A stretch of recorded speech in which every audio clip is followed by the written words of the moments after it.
Apa hukumnya bagi orang yang suka suudzon sama orang di akhirat kelak? Ya ayyuhalladzina amanu, hai orang beriman, ijtanibu katsiran minadh-dhann, jauhilah prasangka, inna ba'dadh-dhanni itsmun, karena sebagian prasangka itu dosa.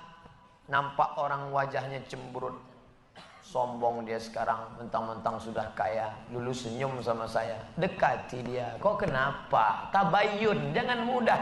Ini langsung update status, sombong dia sekarang. Datangi salam. Kok kenapa cemberut dari tadi? Kita kan lama berkawan. Itulah aku sedang ini. Kenapa? Ngomonglah. Udah sebulan nih. Kenapa sebulan? Tak bisa kentut. Patutlah. Ayo aku bawakan ke dokter sana. Begitu dibawa ke dokter, kentut aja dia tiap hari.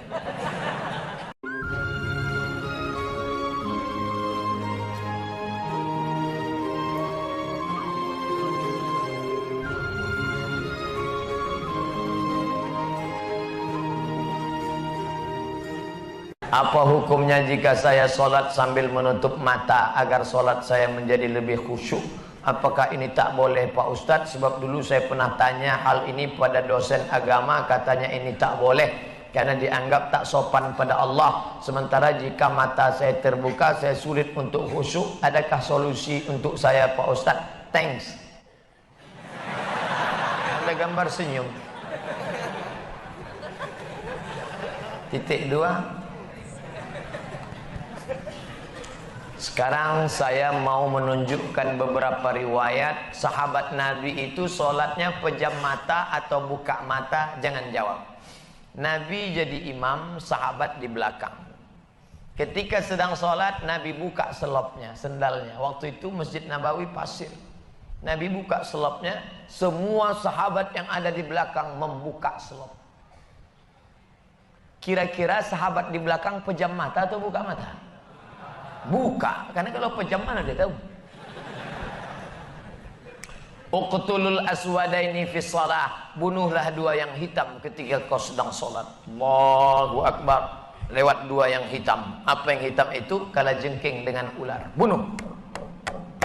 Kira-kira orang sholat bisa ada dua yang hitam lewat, dia tahu matanya terbuka atau tertutup? Terbuka. Kalau tertutup, tiba-tiba udah tegak anaconda. Nah, terbuka. Jadi masalah sholat terbuka atau tertutup, terbuka. Tapi ada saat tertentu kita mesti tutup. Saya pernah mengalami.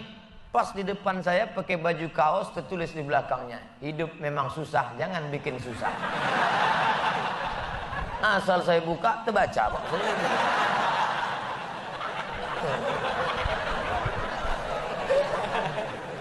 Jangan sholat ke masjid pakai baju bergambar-gambar, bertulis-tulis, pakai baju polos.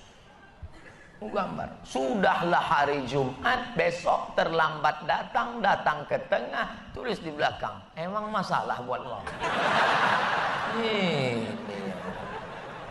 Kita bukan cerita sah tak sah, tapi efek pengaruhnya terhadap ibadah.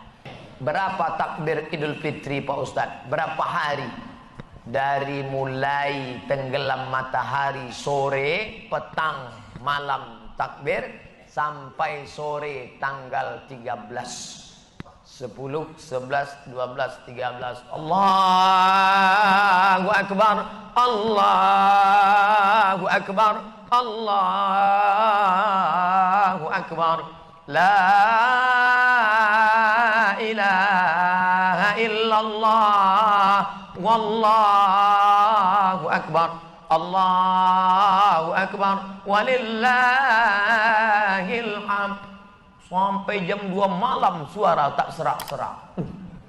Begitu ditengok, rupanya flash disk.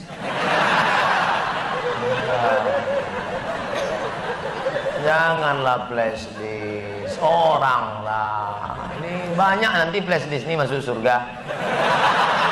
CD masuk surga, flash disk masuk surga. Dilatihlah anak-anak muda kita. Latih anak-anak muda. Nih, takbir bukan cuma di masjid. Selama 4 hari itu takbir. Anak-anak, ibu-ibu di rumah sambil masak opor, masak rendang, masak gulai kambing. Allahu Akbar, Allahu Akbar, la ilaha illallah. Garamnya kurang.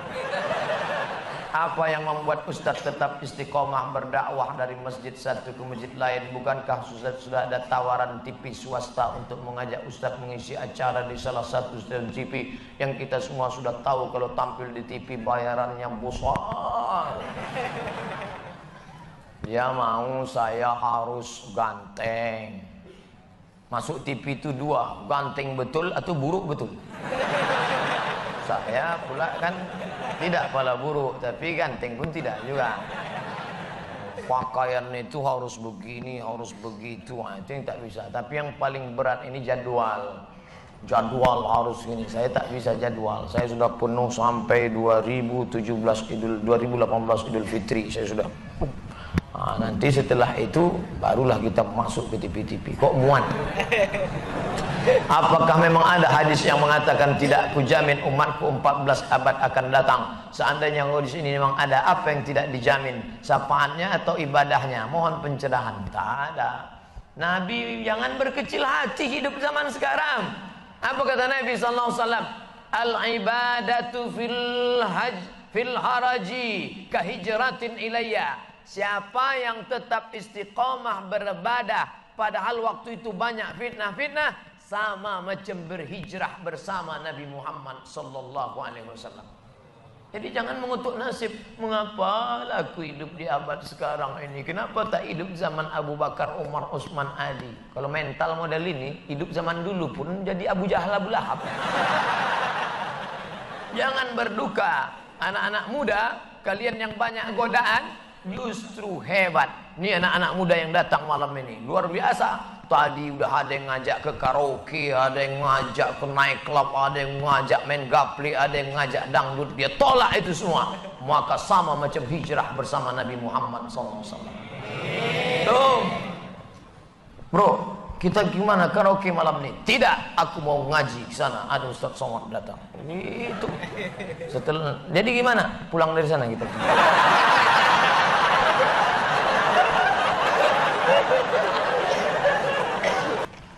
Apa pendapat dan nasihat Ustadz untuk umat Islam yang akan mengkonsumsi obat-obatan sedangkan hasil rilis Menkes RI obat yang beredar di Indonesia rata-rata bercampur dengan enzim babi, bahkan tak ada label halal dari MUI. Cari obat yang halal, bukan morfin, bukan heroin, bukan babi, bukan khamar. Karena kita tak disuruh berobat dengan yang haram. Herbal-herbal. Tak ada Pak Ustadz. Sudah kami cari tak ada. Pilihannya cuma dua. Kalau tidak mati babi, maka kita tak boleh pilih mati. Pilih babi. Dua mudarat. Bertemu dua mudarat. Mana yang dipakai? Akhaffud dararain, mudarat yang teringan. Yang dipakai yang teringan. Kau pilih mana? Babi atau mati? Aku pilih mati aja lah. Tak boleh. Pilih babi. Masuk ke hutan. Mati tak makan atau babi? Ambil daging babi. Bakar. Colek-colek ke kecap. Sementara dapat pisang. Tapi setelah dapat pisang, tinggalkan babi ini. Janganlah dapat pisang, makan juga babi. Kenapa kau makan babi? Enak Ustaz. Boleh. Saya kurang khusyuk dalam sholat berjamaah sebagai makmum karena saya tahu imam yang mimpin sholat kami seorang perokok berat, dan saya yakin hukum merokok menurut ulama besar dunia haram. Apa yang harus saya lakukan Pak Ustadz? Merokok menurut Syekh Muhammad Nasir Farid Wasil Mufti Mesir haram. Merokok menurut Syekh Abdul Aziz Ibnu Baz Mufti Saudi Arabia haram. Merokok menurut Muhammadiyah haram. Merokok menurut Majelis Ulama Indonesia haram bagi ibu hamil, ibu menyusui, orang tua, anak-anak, orang sakit haram. Adapun bagi orang yang tidak masuk kategori ini maka makruh. Ustaz condong kemana? Saya tak merokok, saya condong kepada haram. Nah, jadi kalau bapak ini berkeyakinan rokok itu haram, maka dia tak mau berimam kepada imam, dia anggap imam itu fasik. Apa hukumnya berimam kepada imam yang fasik? Mazhab Maliki, mazhab Syafi'i, mazhab Hambali boleh berimam kepada fasik. Yang tak membolehkan berimam kepada fasik, mazhab Hambali. Begitu dalam kitab Al-Fiqhul Islami wa Adillatuh. Ustaz pribadi, andai ada imam itu perokok, apakah Ustaz tetap sholat di belakangnya? Saya sholat aja di belakangnya. Masalah sholat saya sah, saya dapat pahala jamaah. Masalah dosa dia merokok, itu urusan dia. Tak nyaman saya Pak Ustaz. Asal saya angkat takbiratul ihram, nampak saya dia menghembus. Cari masjid lain. Banyak masjid berserak-serak di Batam nih. Bukan tak ada masjid lain. Kan macam zaman dulu sekampung satu masjid. Masjid sana, masjid sana. Saat masih sekolah saya meminjam uang kepada teman saya. Teman saya memberikan uang sambil mengatakan tak perlu dikembalikan. Tapi saya berjanji untuk mengembalikan. Karena niat saya meminjam bukan meminta. Tapi sebelum sempat mengembalikan, teman saya sudah pindah sekeluarga ke luar negeri. Saya tak tahu keberadaan keluarganya lagi. Bagaimana saya harus lakukan Pak Ustadz? Pertama, hitung duit itu berapa, tahun berapa. 100.000 Pak Ustadz, tahun berapa? Tahun 80. 100.000 tahun 80 itu kira-kira berapa gram emas? Karena zaman Nabi mata uang itu dinar. Tak sama harga 100.000 tahun 2017 dengan tahun 80. Setelah dapat disimpulkan, oh 5 gram emas, berarti 5 gram emas sekarang kali 500.000 sama dengan 2,5 juta. Maka uang 2,5 juta tadi diserahkan ke lembaga masalih ammah, maslahat umum, MDA, sekolah agama, pondok pesantren, masjid, panti jompo, panti yatim. Serahkan. Ini uang 2,5 juta. Uang apa nih Pak? Ambil jelas, saya tanya-tanya. Apa hukumnya minjam duit kepada toke untuk berangkat umroh, membayar hutang dengan toke dengan cara menjual kelapa kepada toke dengan harga lebih murah dibanding kita tidak berhutang kepadanya dan membayarnya secara berangsur? Masalah harga, innamal bai'u antaradin. Jual beli itu sama-sama ridha. Aku ambil barangmu, aku kasih duitku. Sah, sah. Harga tergantung kesepakatan. Masalah minjam uang untuk berangkat umrah, haji, kurban, boleh apa tidak? Kata Imam Ibn Taimiyah dalam kitab Majmu' Fatawa, boleh berhutang kalau hutangnya jenis kedua. Jenis pertama, jenis kedua. Yurja daf'uhu, hutang yang ada di pembayarnya. Bisa. Gandum saya panen nanti bulan Muharram. Sekarang pinjam 2,5, 2,5 juta untuk kurban. Nanti kalau gandumku panen akan kubayar, boleh. Yang tak boleh itu pinjam Pak 2,5 juta untuk kurban. Pembayarnya apa? Kuserahkan sama Allah SWT. Itu tidak bisa. Jadi kalau model begini bisa. Istri saya mu'alaf, dia kepingin sekali pakai hijab, tapi ibunya tak senang. Gimana Pak Ustaz? Sementara surga di bawah tapak kaki ibu. Ibu yang mana? Ibu yang taat kepada Allah, ibu yang taat kepada Rasul. Tapi kalau dia tidak taat pada Allah dan Rasul, la ta'ata li makhluqin, tidak ada ketaatan kepada makhluk kalau menyebabkan maksiat kepada Khalik. Kalau kau masuk Islam, aku tidak akan makan, kata emaknya, mengancam sahabat Nabi. Kalau kau masuk Islam, aku tak akan makan. Hari pertama dia tak makan, hari kedua dia tak makan, hari ketiga badannya lemas. Apa kata sahabat? Ya ummi, oh emakku, in kanat laki mi'atu nafsan, andai kau punya 100 nyawa, keluar nyawamu satu persatu, aku tak akan meninggalkan agama ini. Ucap juga mak ya.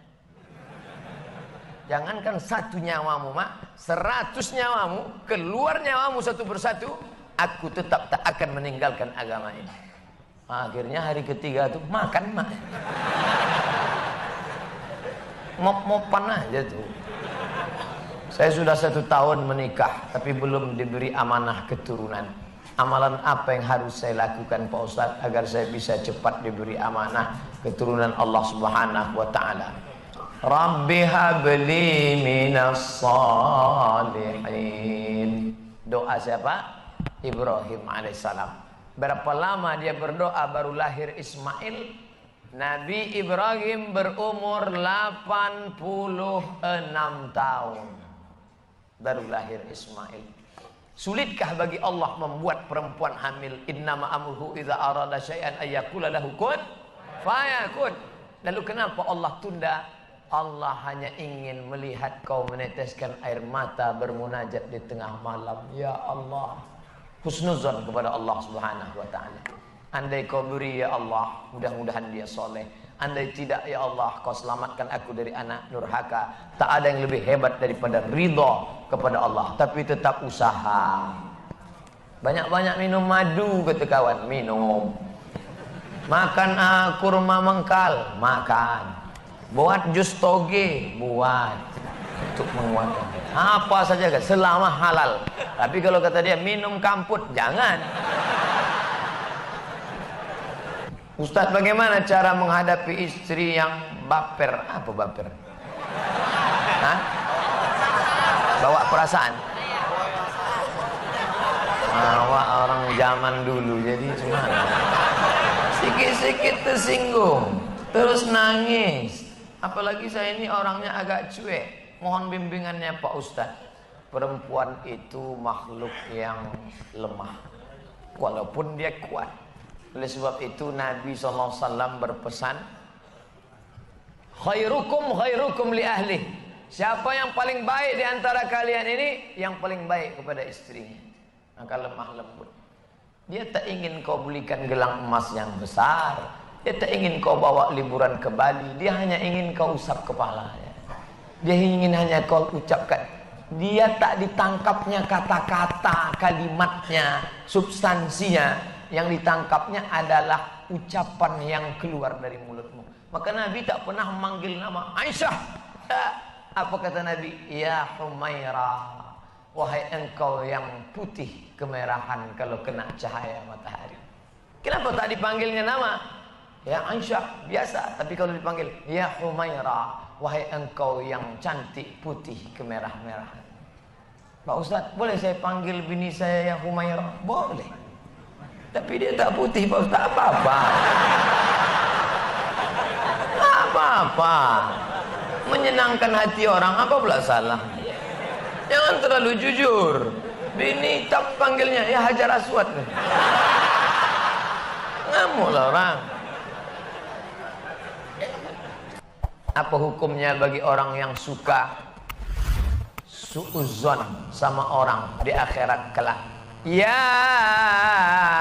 ayyuhalladzina amanu, hai orang beriman, ijtanibu katsiran minadh-dhann, jauhilah prasangka, inna ba'dadh-dhanni itsmun, karena sebagian prasangka itu dosa. Nampak orang wajahnya cemberut, sombong dia sekarang, mentang-mentang sudah kaya, dulu senyum sama saya, dekati dia. Kok kenapa? Tabayun, jangan mudah. Ini langsung update status, sombong dia sekarang. Datangi salam. Kok kenapa cemberut dari tadi? Kita kan lama berkawan. Itulah aku sedang ini. Kenapa? Ngomonglah. Udah sebulan nih. Kenapa sebulan? Tak bisa kentut aku. Patutlah.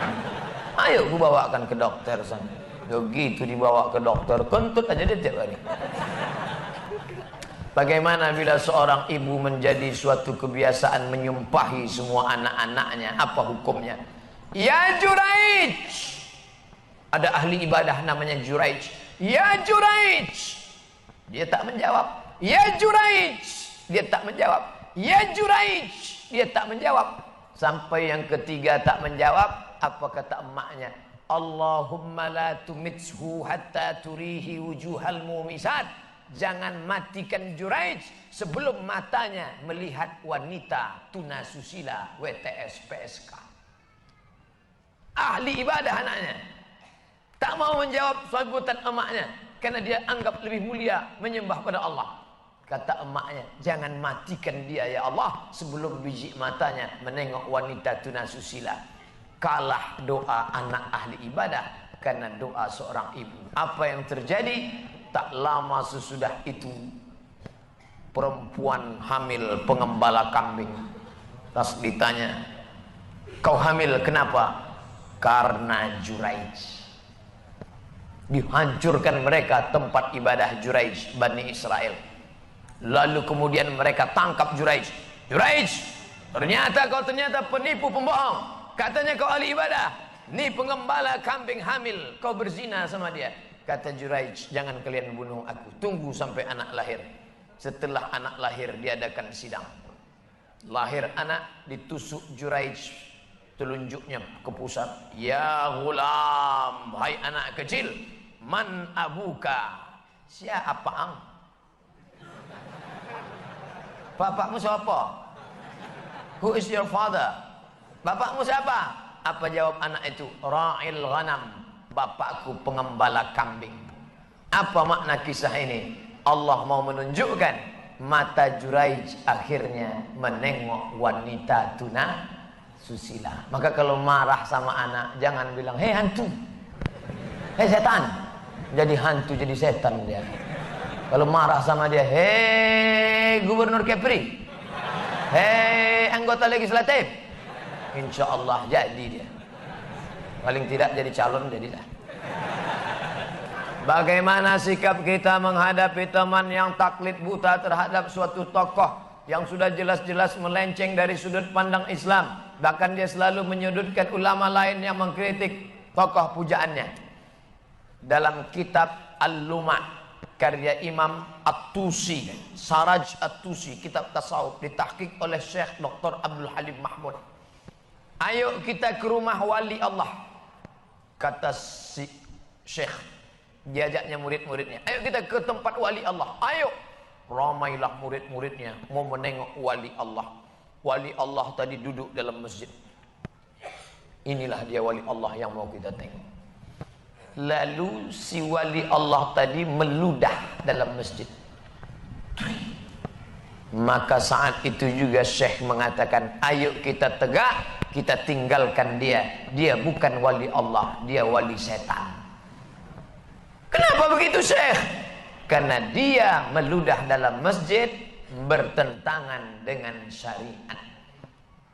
Idza ra'aitar rajul, kalau kau tengok ada orang yamshi 'alal ma', bisa berjalan di atas air, yatiru fil hawa, bisa terbang di atas awan, la taghtar, jangan kau tertipu karena setan bisa melakukan itu. Tapi pandanglah bagaimana istiqomahnya. Jangan terpukau karena dianggap wali Allah. Jangan terpukau karena dia adalah profesor, doktor, insinyur, kiai, haji, buya. Jangan terpukau karena dia terkenal di YouTube, fanpage, Twitter, BBM, WhatsApp. Tapi pandanglah istiqomahnya sholat berjamaah. Pandangnya dalam amar ma'ruf nahi mungkar. Kalau kau sesuai dengan Quran dan Sunnah, ku ikuti. Tapi kalau tidak, ku tinggalkan. Ada rule of the game, ada aturan. Jangan taklid fanatik buta. Saya pernah mendengar cerita tentang manusia masuk surga dan neraka. Di antaranya kisah tentang wanita tunasusila pelacur yang masuk surga karena menolong seekor anjing. Kisah seorang yang masuk surga tapi belum pernah sholat dan sujud, orang masuk surga dan neraka karena seekor lalat. Pertanyaan saya, apakah saat ini sudah ada umat Nabi Muhammad atau manusia yang sudah berada di surga neraka? Bukankah manusia akan masuk surga neraka setelah hari kiamat? Kisah tentang seorang perempuan WTS membuka sepatunya, sepatu kulit, dimasukkannya ke dalam sumur, dituangkannya ke anjing yang menjulurkan lidah. Bukan umat Nabi Muhammad, tapi cerita tentang Bani Israel. Allah mengampunkan dia dan dia akan masuk surga. Apakah di surga itu sekarang sudah ada orang di dalamnya? Nabi Muhammad dulu masuk ke surga untuk apa? Meninjau-ninjau, menengok-nengok. Orang yang soleh meninggal, rohnya masuk ke dalam burung paruh warna hijau. Burung itu terbang ke sana kemari. Buka kitab Ar-Ruh, ditulis oleh Imam Ibnu Qayyim Al-Jauziyah. Bapak, ibu, adik-adik, kalau mau baca kitab tentang surga, neraka, alam barzah, 2 kitab. Pertama At-Tazkirah Imam Al-Qurtubi, Ar-Ruh Imam Ibnu Qayyim Al-Jauziyah. Ada orang-orang dibawa singgah ke surga jalan-jalan. Ini pemukiman, real estate, rumah mewah. Nanti akan ditempati 1 Januari 2018. Tapi sebelum itu orang boleh jalan-jalan, nengok, survei-survei dulu. Makanya orang mati syahid wajahnya senyum. Kenapa orang mati syahid wajah senyum?